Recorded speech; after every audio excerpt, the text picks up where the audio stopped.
What up, everybody?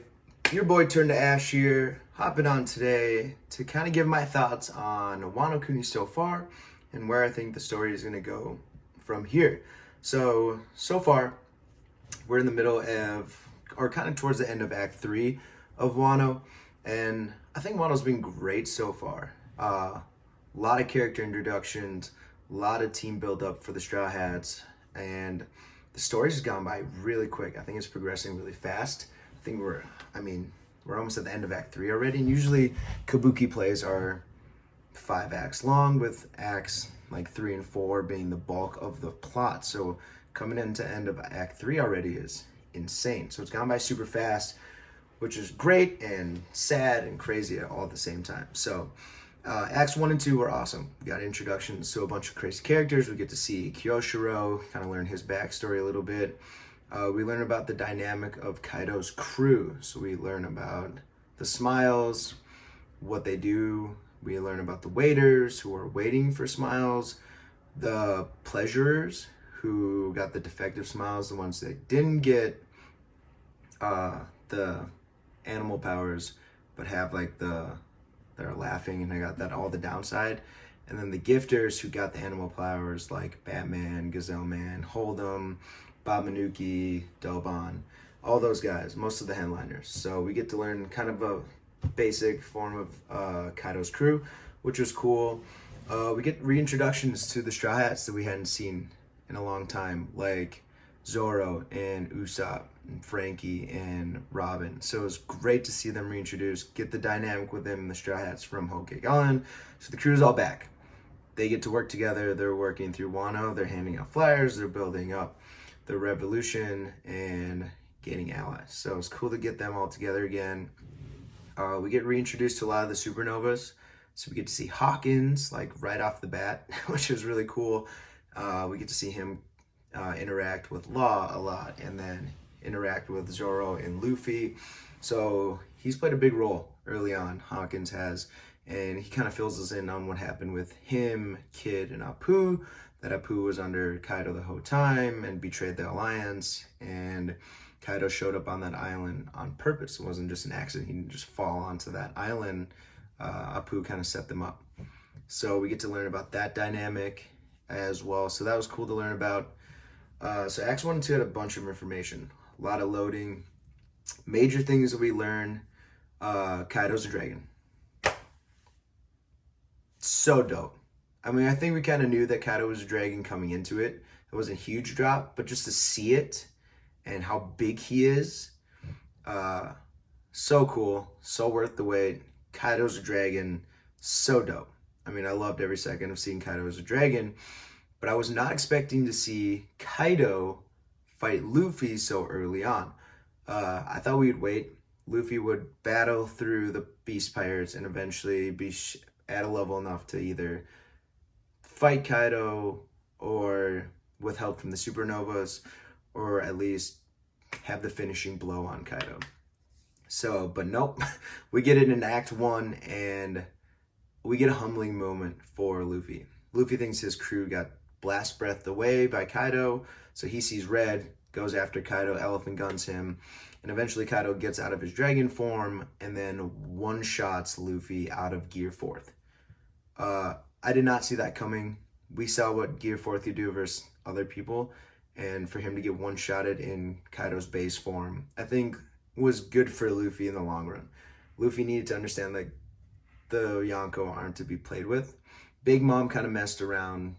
They didn't really get a chance to go all out, but Kaido right off the bat was like, I'm not going to mess around with you.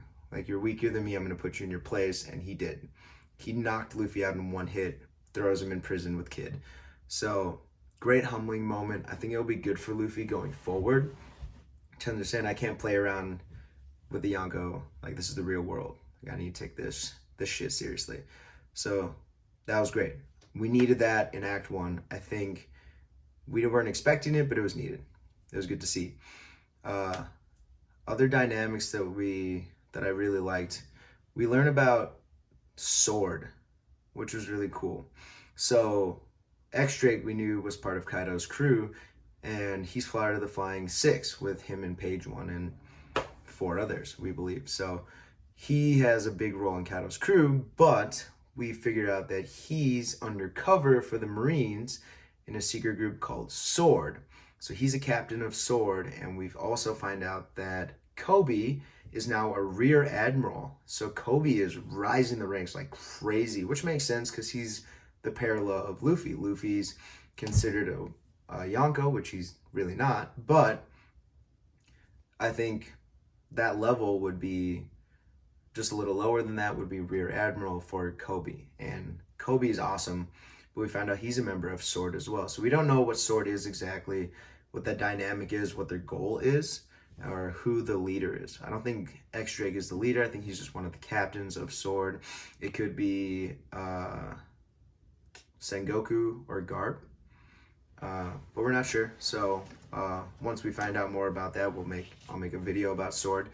But super cool to see that Drake is undercover, Kobe works with him, and they find out that CP0, the world government, are on Zou doing business. So they're interested, they're going to look into more into that. So it was cool to see that put into the story. This is another dynamic for us to pay attention to.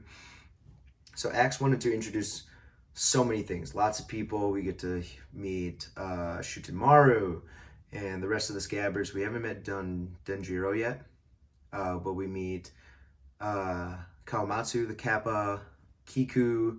We get to see Kanjuro, Kinemon, and Raizo all together again. So the Scabbards are all coming together, and they're ready to go. They're on their way to Onigashima right now, and that's where the flashback happened with Odin. I'm excited to see where this goes.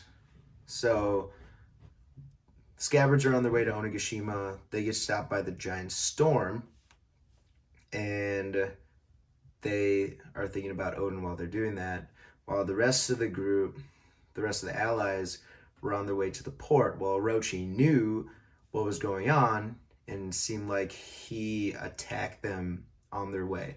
So right now we're meant to believe that the rest of the allies were destroyed.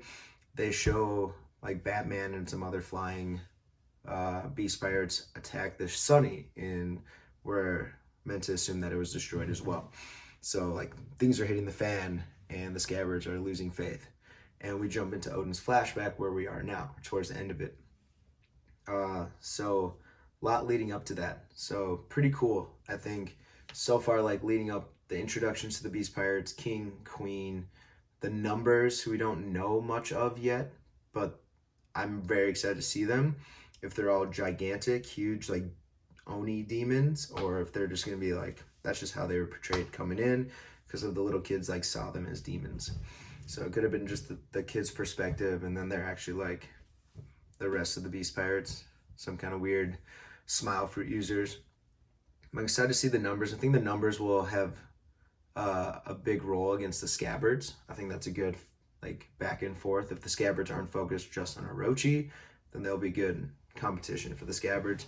So I don't think the Scabbards will contend with the top tier of Kaido's crew, like Jack, King, Queen, maybe Cat Viper and Dogstorm. We'll have the rematch with Jack, which would be awesome to see, but I don't think the Scabbards are going to mess with the Beast Pirates as much, where they'll focus more on Orochi's crew, like Kiroshiro. I don't know why I can't say that right now. But yeah, so that dynamic is really cool. So we're finishing up Odin's flashback right now, and we got to see young Whitebeard and his dynamic with Whitebeard, and then him eventually asking Whitebeard to join Roger through his final journey. So Odin joins Roger, goes all the way with him to Laugh Tale, and we find out Laugh Tale is called Laugh Tale because when Roger got to Laugh Tale and saw what was there, he broke out into a laugh, which makes sense. It makes me just even more curious about what's at Laugh Tale, what's at the last island. Because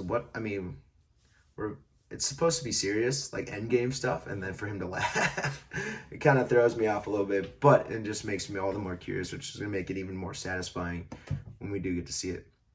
So that was great. So it's really cool to see his dynamic with Roger and Whitebeard, because we heard a lot about it. We learned that Odin was the second ship commander for Whitebeard, because that slot was open, which eventually Ace ended up taking. So that was cool. We got to see old pirates that we've seen before, like Baby Marco and young Shanks and Blackbeard Teach and Buggy. And we got to see Scopper really for the first time in light and find out like his kind of aesthetic, what he does for Roger's crew. So he battles with like 2 battle axes. So that was cool. And then the dynamic between Whitebeard and Roger was cool as well. They fight and then they have a party. So we kind of expected that. Kind of how it usually goes, where you like clash, kind of show each other like, what's up? Let's go have a drink. So that was cool. And then eventually Roger disbands the Roger Pirates after their final journey, and Odin returns to Wano, where things have hit the fan. Orochi took over by tricking the shogunate, and now is Kaido backing him and put up factories all over the place, polluting everything. And Odin returns to see that Toki and the kids are okay. Curry hasn't been touched yet, but that Toki's been keeping everyone happy and telling everyone about Odin's escapades, and now they all love him. So Toki's ride or die. She's the real one. But he learns that one of Orochi's men attacked Toki and gave her a scar on her leg. Well, I mean, reasonably, Odin was pissed and went to confront Orochi finally and just ended there.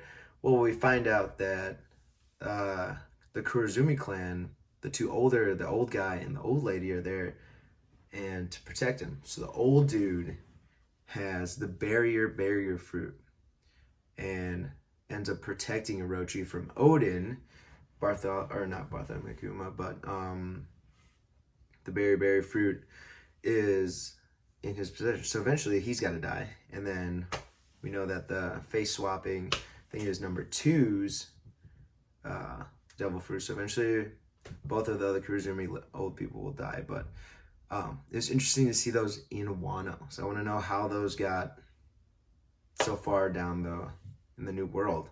But it was cool to see that brought up again. Like the same fruits in different spaces. So the berry fruit kind of keeps Odin off of Orochi, and Orochi says something to Odin. And we assume that he threatened him with something, but we don't know what it was. And now Odin, for 5 years, dances half naked in front of the castle, acting like a fool. So he becomes the Fool Lord. I didn't like that. I thought it was a stretch that Odin can figure out some way to like dethrone Orochi, and instead decided to, for 5 years, which is way longer than I anticipated that would be, like that little time skip there. But 5 years is so long for him to just do nothing.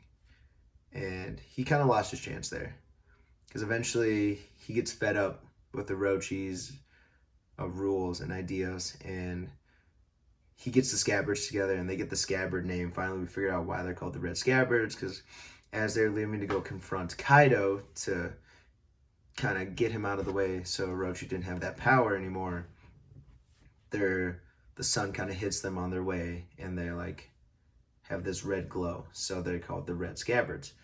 Cool. Good information. Now we know. But then Kaido knew they were coming.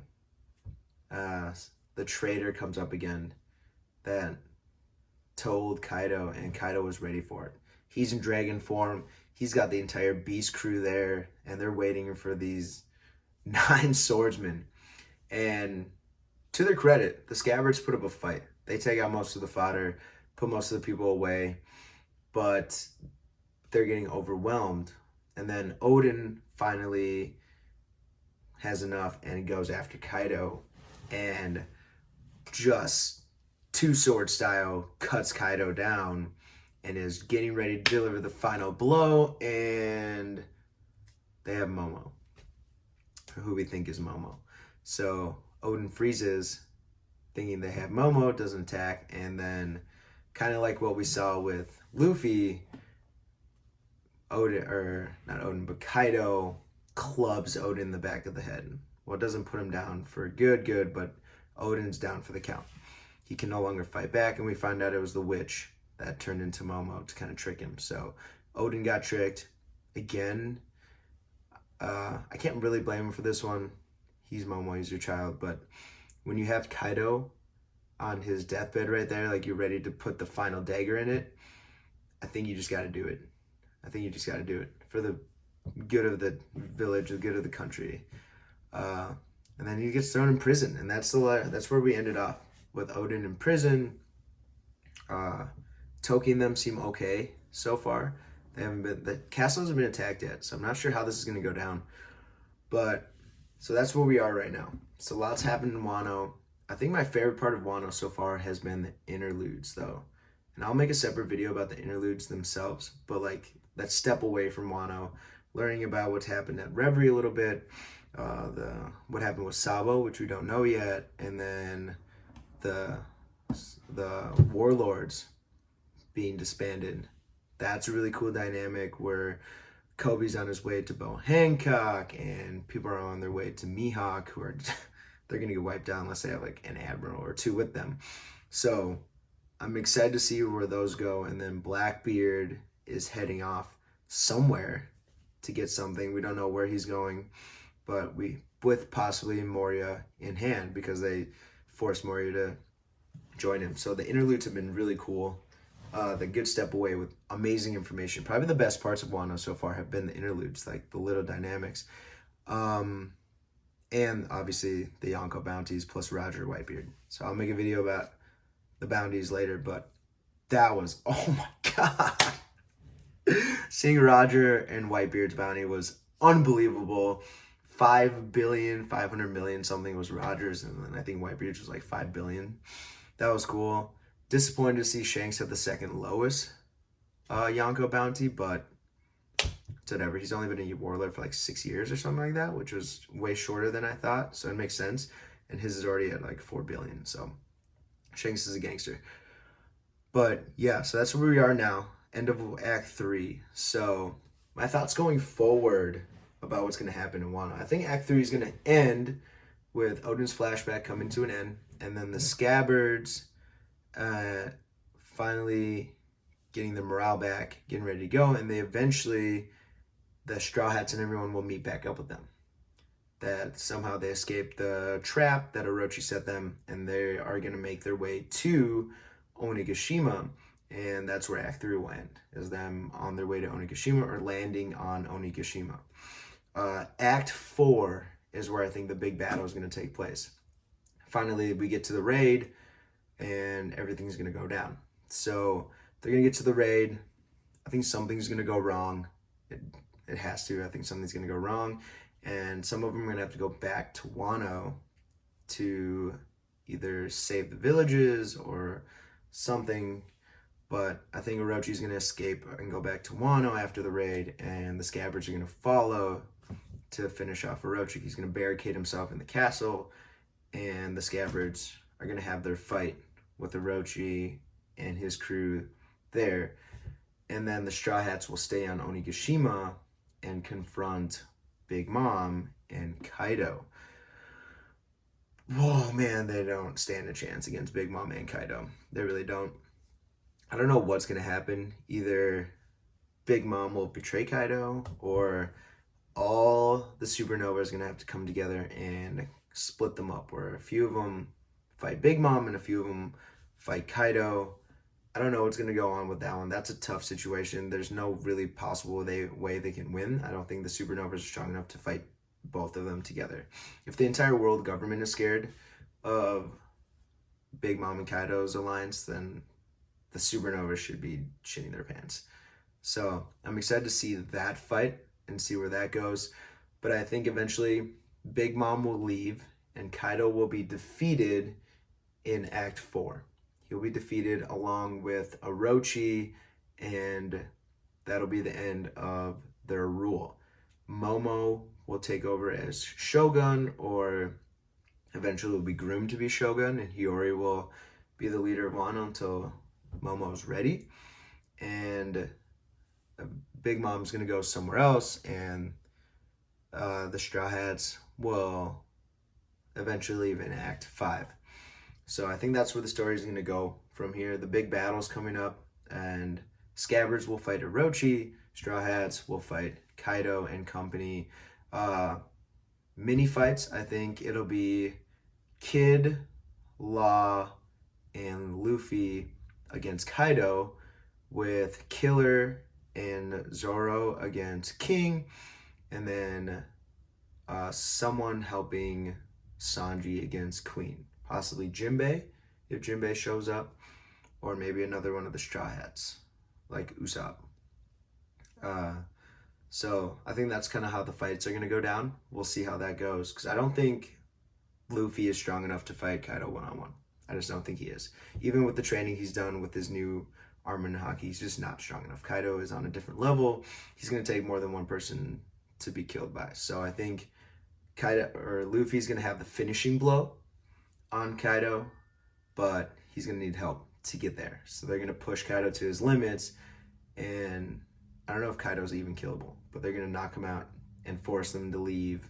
At least the Beast Pirates will leave Wano by then, giving Wano its freedom again, and we'll make our way to Elbaf or something, wherever we're going to go from there. So those are my thoughts on Wano so far, things that have happened, major events, and then my thoughts kind of going forward. But I want to know what you guys thought about Wano so far. Where do you guys think the story's going to go? Who's going to have the final battles? Who do you think the Straw Hat's going to fight at the very end? And do you think Luffy will need help against Kaido? Or do you think with his training, Luffy is strong enough to take Kaido on alone? So I'm excited to hear what you guys think.